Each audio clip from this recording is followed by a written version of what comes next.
కుప్పంలో చంద్రబాబు నాయుడు నెగ్గడని, మంగళగిరిలో లోకేష్ నెగ్గడని, హిందూపూర్లో బాలయ్య నెగ్గడని జోరుగా పందాలు సాగుతున్నాయి. ఇది అంటే గ్యాంబ్లింగ్ మెంటాలిటీ ఉండేవాళ్ళని మనము ఏమి అనలేము. కాకపోతే ఈ పందాలు జరుగుతున్న తీరు చూస్తే వైసీపీ విజయం పట్ల ప్రజల్లో ఎంత స్థిరాభిప్రాయం వచ్చేసిందో.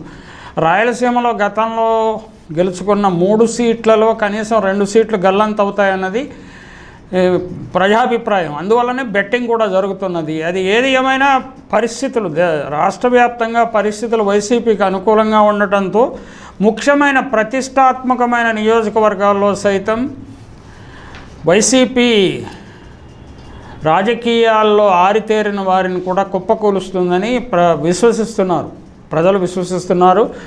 ఓటర్లు జనాభిప్రాయం క్రమక్రమంగా వైపుకి వెళ్తారు. పిఠాపురంలో పవన్ కళ్యాణ్ పరిస్థితి గందరగోళంగా ఉన్నదని కూడా వార్తలు వస్తున్నాయి. ఈ వార్తలు అంటే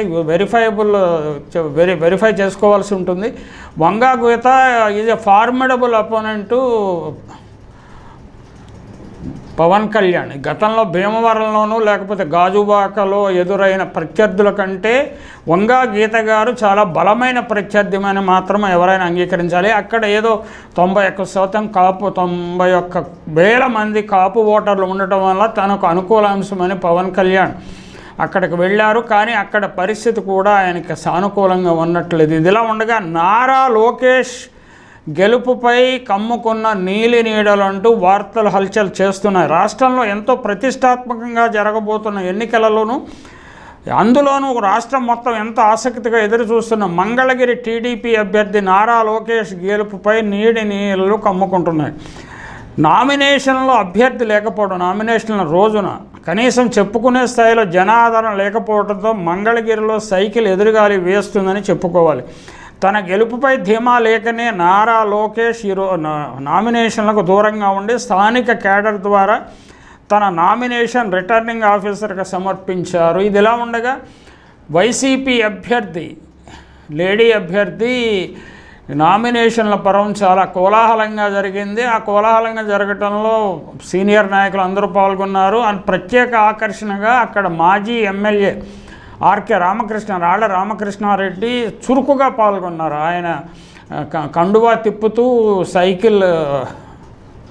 సైకిల్ పంక్చర్ చేయాలన్న సందేశాన్ని ఇస్తూ ఫ్యాన్ తిరిగినట్లు ఇట్లా చూపిస్తూ ఆయన డ్యాన్స్ కూడా చేశారు. అంటే ఆయన ఉత్సాహంగా పాల్గొంటున్నారు, నిర్లిప్తంగా లేరు అనే సందేశాన్ని ఓటర్లకు ఇవ్వడానికి ఆయన గట్టిగా ప్రయత్నం చేశారు. కానీ ఇటువంటి ప్రయత్నము లోకేష్ నామినేషన్ సమయంలో లేదు. నామినేషన్ కార్యక్రమంలో మంగళగిరి రూరల్, తాడేపల్లి, దుగ్గిరాల, అదేవిధంగా మంగళగిరి పట్టణానికి సంబంధించిన ముఖ్య నేతలు కూడా గైర్హాజరు కావడంతో తమ్ముళ్ల మనసులో ఆందోళన మొదలైంది. వైసీపీ అభ్యర్థి నామినేషన్ పర్వంలో మాత్రము సీనియర్ నాయకులు, జూనియర్ నాయకులు, యువకులు కూడా చురుగ్గా పాల్గొన్నారు. పైకి మాత్రం జాతీయ పార్టీ ప్రధాన కార్యదర్శిగా నారా లోకేష్ బిజీగా ఉండటం వల్ల నామినేషన్ రాలేకపోతున్నారని పార్టీ వర్గాలు సర్ది చెప్పుకుంటున్నాయి.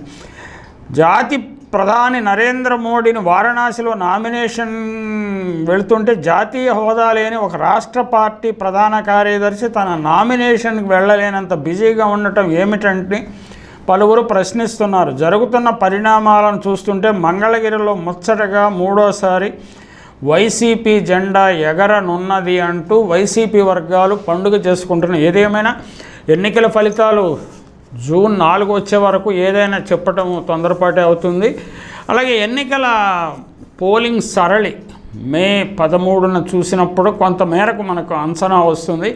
ఏదేమైనా కూటమికి పరిస్థితులు అంత సానుకూలంగా లేవు. అందువల్లనే బాలకృష్ణ, చంద్రబాబు నాయుడు ప్లస్ లోకేష్ బాబు ప్లస్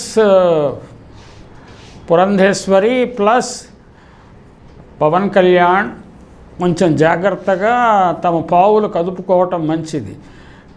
ఎదురుగాలి వీస్తున్నప్పుడు జాగ్రత్తగా ఉండటము విజ్ఞుల లక్షణం కదా. ఖచ్చితంగా వారు జాగ్రత్తగా ఉండాల్సిన అవసరం ఉన్నది.